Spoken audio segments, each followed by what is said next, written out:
This section is a great hack on how to cheat your way through keyword strategy research. Keyword research is one of the most important things we do to create successful ads. It will take time, and the depth you go into with the keywords will ensure really good success. Keyword research is so important in every facet of your business, so it's worth getting a really good understanding of how you do your research, and these little hacks that I'm going to give you will certainly help you to find ways to utilize your competitors' research as opposed to having to do it all yourself. To do successful research, you need keyword tools, and there are many free tools available, but unfortunately most of them have limited use on a daily basis.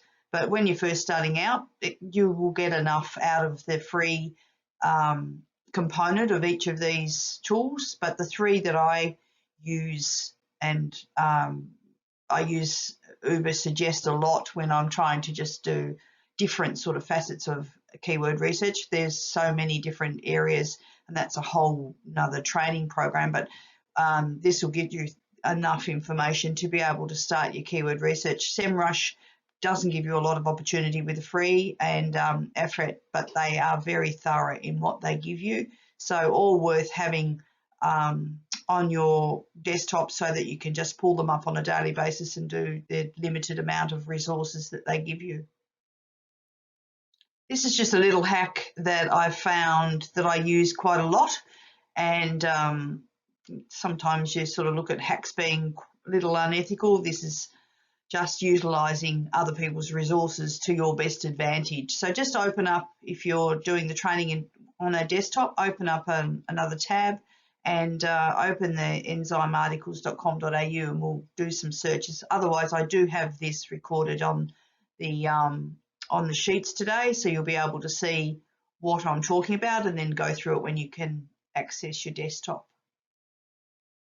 Researching is about researching the category that you're going to use in all of your marketing and all of your targeting, and understanding what keywords will be searched, what will be typed into Google, and what long form keywords will be used to be able to find products similar to your business. And by using these keywords, you are then able to get the customers to be searching directly to your product, because you're going to target these keywords with your Google advertising. So that's going to make a big difference to your success in your advertising. So once you've got your category up, have a look. I've sort of done a screen dump here that you can see. There's do a right click, and down the bottom it says view page source. Go into that, and that then brings up the source of the actual document. You can do that with any program, any product and application that's on the net, and have a look at the source that it's come from, and quite a lot about the programming of that particular page. But this is what's important here. If you have a look, sort of like in the top half, it says meta name keywords, and they're searching for, in this particular category was health, so they're searching for health, diet, weight, balanced diet, diet tips, healthy diet, longer life, lose weight, better health. So what I've done is I've taken the healthy diet a little bit further, and I'm going to show you how to use the information that you would get, and I'm using Ubersuggest this time.